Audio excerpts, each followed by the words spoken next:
All right, everyone, we're back with Hammy.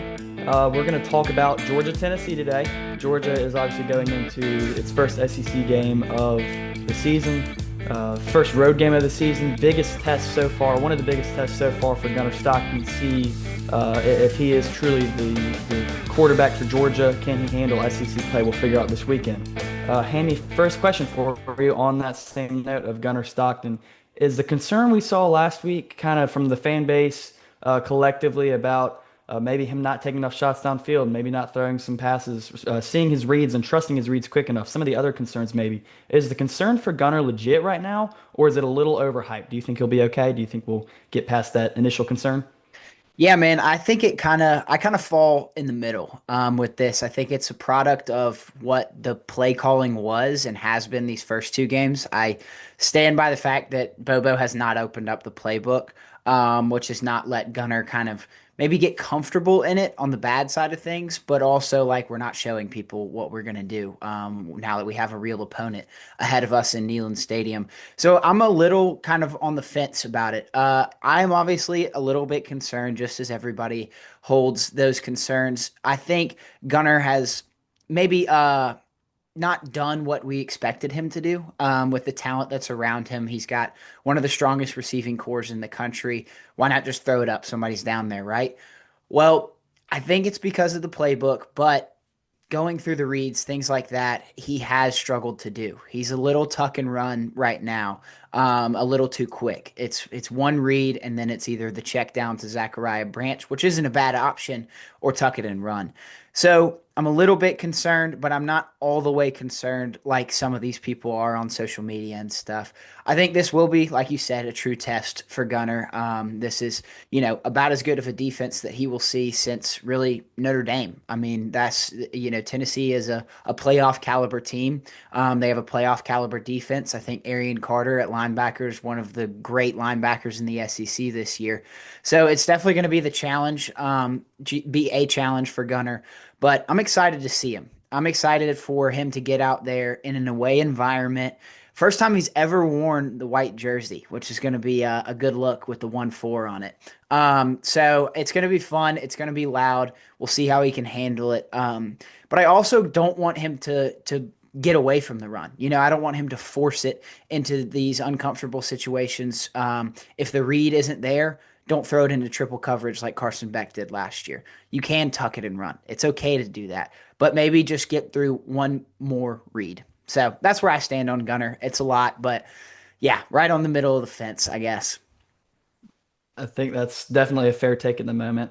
I know Aaron Murray was kind of talking about that, like, hey, he's moving through his reads too quickly. Like there was one play, even I was watching it after I'd listened to Aaron's film or his film review, and I'm like, Zach was wide open on the sit down. Like it's just some, I don't even want to call it confidence things. I think more maybe it's experience.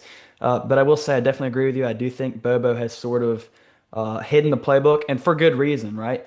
Like some fans don't really know. Like we're not trying to, and that's not a shot at anyone, but just some people don't know. Like we're not trying to show SEC opponents what we can do against smaller teams because no one really cares. And I think sometimes teams like Tennessee will fall into that trap of let's see what we can do against a smaller team. No one really cares. But now we've got, I feel like a lot more film on them than they have on us, which I love the breakdown on that. I also think uh, for sure I don't have any criticisms of Bobo's play calling yet because there's been no need to really create a unique game plan. No need to push anything. I know I've been pretty vocally critical of the way the second half ended, but more than anything, that still falls on the offensive line, which actually perfectly leads us into this next question. I'll break it down into two parts. Okay. What do we need to see out of the offensive line this weekend to feel good about Georgia's offense for 2025?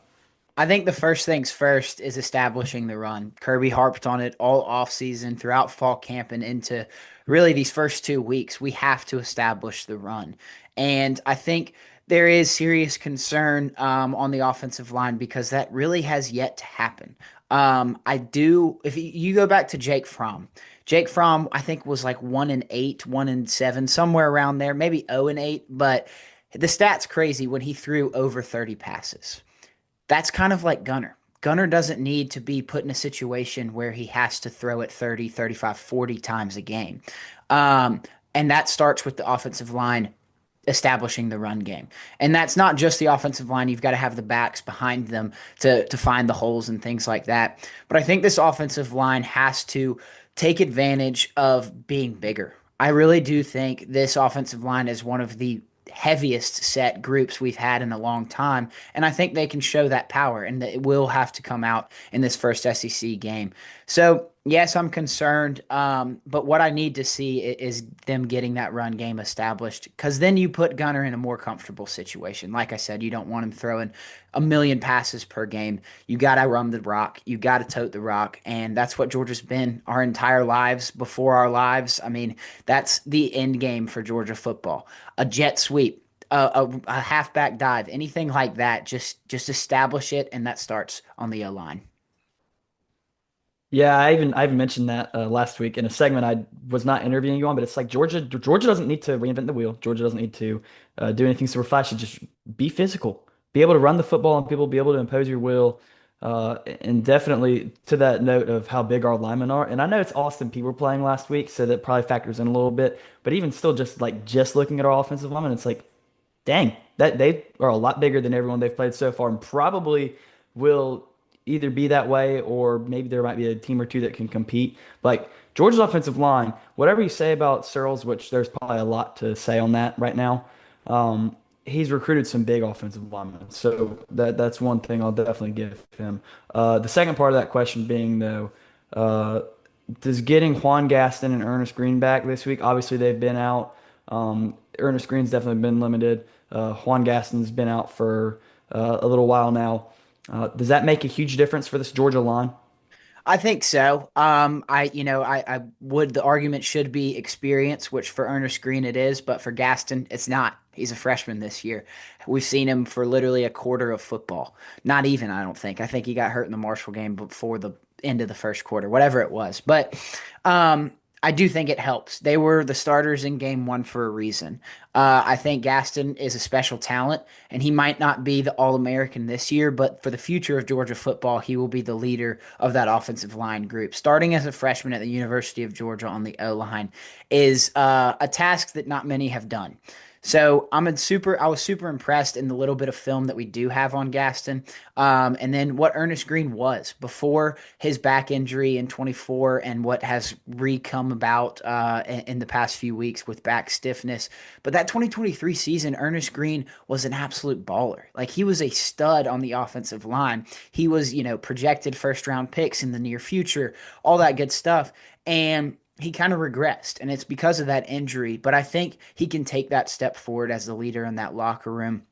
So getting them back, having them paired next to guys like Micah Morris and Drew Bobo, I feel like they're the most familiar group. And I think that's one thing that people might overlook when talking about an offensive line. But playing next to somebody that you've played with next to for a while helps a ton on the O line. Whether you're pulling guard, whether you're, hitting the A gap, whatever it is, that is a huge, huge portion of being on the offensive line. It's working as a unit, it's not a one man job. So playing next to those guys that they're familiar with is going to be big. So getting Ernest and Gaston back should be a big addition, should be a big help for this Georgia team in this Tennessee game. Absolutely. And, Juan Gaston is the first Georgia freshman offensive lineman to start since Andrew Thomas, I believe. Yeah, So definitely a huge accomplishment there for him. Not often we see it, as you said. And then on the note of Ernest Green, that 2023 season really was a great year for him. I feel like he got better as each game went on for the most part. So it's definitely unfortunate that he battled those injuries that he did have last year and now this year. But I'm hopeful that they'll both be back. At the moment, I expect they'll both be back this weekend, but I don't have a real for sure indicator on that. That's going to be closer to game day, game time, I would assume. yeah, Flipping the talk to the defensive side of the ball, though. Obviously, through two games, a lot of fans, a lot of people around Georgia or around Georgia football and college football have been saying that Georgia's defense looks a lot more like its old self, even though we're playing two much lesser talented teams. Looks a lot more like itself. A lot of team speed, uh, filling gaps very well from the linebacker group. Defensive line is doing a good job getting some pushback. But is there any liability defensively for Georgia right now? Maybe that you've seen in his first two games, or that we could see heading forward as we get into tougher schedules, tougher games in SEC play. Yeah, man. I think I said it at the beginning of the season. This season is going to come down to the trenches on both sides of the ball. And we've talked about the offensive line and how their importance is of the utmost to this Georgia football team and our success in 2025. And on the defensive side of the ball, I think it's the same thing. Have we seen true weaknesses at that defensive line? Not really, because we've played maybe these inferior opponents that might be the cause of it. But I really do think we're a much stronger unit than we were a year ago, and really even in 2023. I go back to 21 and 22. I think the biggest piece on those two championship teams was our defensive line. We had game wreckers. They're all playing on Sundays. They were all first round picks. In 21, you had Devontae Wyatt, Jordan Davis, and Jalen Carter. And then 22, you had just Jalen Carter, but he had help around him, and he was the superstar of that crowd. I think this year, having Kristen Miller as a senior leader in that room is a massive, massive plus for this Georgia team. Because next to him, you've got another guy like Elijah Griffin, a young freshman who hasn't seen a lot of college football. He's going to his first SEC football game, but he's just a freak talent. Like, you cannot keep him off the field. So I think we've taken a huge step forward from what was last season on the defensive line. But there still is a little bit of concern because we've just played inferior opponents. So this is the true test. I'm excited to see what Kristen Miller can do as the leader, and then I'm excited to see what Elijah Griffin can do. Behind him, I really can't pick out a weakness in our linebacker core. I mean, those guys are the strongest unit in college football, in my opinion. We are LBU, and we have been for quite a while. We've put more people in the league than any other school at the linebacker position, and I think our two starters in CJ Allen and Raylan Wilson are on their way to playing on Sundays. CJ is the brains of the organization. He's the quarterback of that defense. He's the leader. He might not have the freakish talent that Raylan does, but that's why he's got Raylan next to him. Raylan is a special talent. He can get in the backfield. He's a true disruptor. And then the guys behind him, and Justin Williams and Chris Cole, are just true sophomores, but they're leaders on this team too. They're vocal guys that have been freak athletes throughout these first two games, and we saw spurts of it last year in 2024. So really no weaknesses there. And then in the backside of the defense, there's maybe some concern on the corner positions, but I think KJ Bolden is one of the best safeties in the country. Caleb Downs obviously takes the title because he's probably the best player overall in the country, but I think KJ is right up there. I think he's a top five safety in the country, and he's the leader in that defensive back room. Daniel Harris, whether it's him, whether it's who else do we have? Daniel Harris. Oh gosh, what? Oh, Ellis. Duh. So you got Ellis Robinson, Daniel Harris. They'll play some join time on the one side, and then Dalen, if he's all the way back healthy, he'll be on the other side of the defensive backfield. And then I've really loved what I've seen in Zion Branch. So I know I went through all of the defensive fields. I think the most concern lies in the defensive line, just because we haven't seen that SEC opponent yet. But I know I rambled for a minute, but sorry. No, that's great. That's great. I'm glad you hit all three levels of the defense. Zion Branch just looks like a linebacker when you look at Mhm. that dude. He looks like a guy you could put down in the box. He'd probably do pretty fine down there. Yeah, Um, exactly. but then I love what you said about, absolutely. I love what you said about Raylan Wilson. I think disruptor is a perfect word to put on him right now. Through two games, even as good as he has been, it seems like he's taken a step up through two games from last year, which is just great to see. Have hopefully him and CJ really play in rhythm, play together, and we've seen that through two games.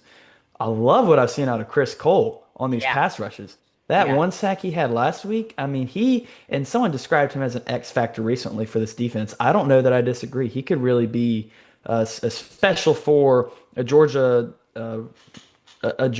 defense that needs some more pass rushing, some more sacks. Where we've seen a drop off the last couple of years. Of course, that's going to happen when you have a 21-22 defense like we did, but getting back to that standard, Chris Cole could be the guy that helps us get there. Um, agree. but the last thing I wanted to discuss, and I do find this to be definitely a topic that some people are going to hear it and be like, I think that's really stupid. But I think it's really meaningful, or could really be true. Georgia's obviously won eight straight against Tennessee. It's been a long time since we've seen Tennessee take advantage of a bad Georgia football game and win. Uh, But I just I'm trying to not give them credit as much as I can. But I wanted to ask, has it gotten, I mean, I really am. That's the way I'm trying to word it. Uh, do we feel like it's a mental thing now for Tennessee against Georgia? We've seen that maybe Texas is getting to the point where it's a mental thing against Georgia potentially this year. Alabama, it's definitely been a mental thing for Georgia against Alabama, I feel like, or potentially had been for a long time. Is it getting to the point where anytime Tennessee sees the red and black, it's just a mental thing, or is it Georgia's just that much better talent-wise than Tennessee? I think I'm not too big on the mental thing, but I totally do think it is a thing, if that makes sense. Is it a mental thing with us for against Bama? Probably. I mean, we have our head coach and King Coach Kirby Smart. We love him, obviously. He as long as he's at the helm, we're going to be a winning football team. But maybe there is a little bit of a mental side to it of, man, I can't just beat the team that I used to coach for. Maybe there's something like that with Tennessee, but I also go back to the fact that we're in the SEC, man.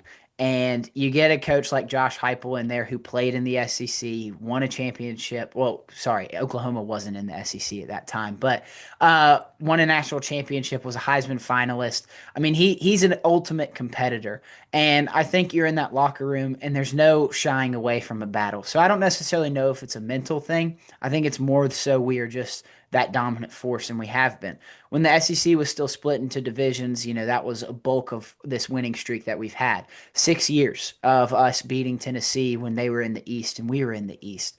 And I think, just seeing a team every single year, year in and year out, can not get repetitive because it's always fun playing Tennessee. They're a huge rival, but it does create a sense of like urgency and I don't know the word I'm trying to look for, but it's basically like you play this team every single year and they have your number.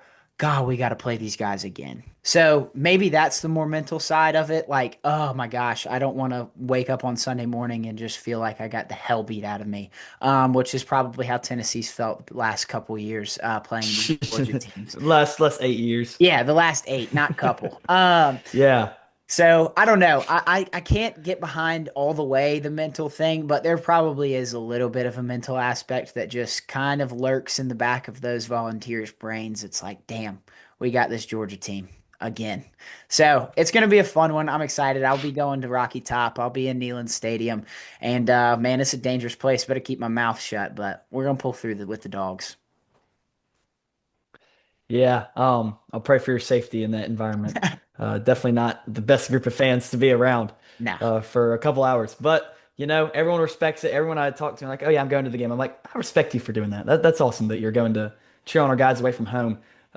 Definitely, I do think that Georgia will win this game. And it's gotten to the point where it's like some games you look at and you're like, until I have a reason to not pick Georgia, I'm picking Georgia. That's the way it's gotten for me with some things. Some other Georgia analysts, it might be that way for like, I don't know, Alabama against Georgia. So it's kind of the same for me. I definitely think Georgia has the edge in this matchup. And I'll go into a little more depth later on why I think that. But definitely exciting to have some SEC football back and an SEC rivalry for Georgia back.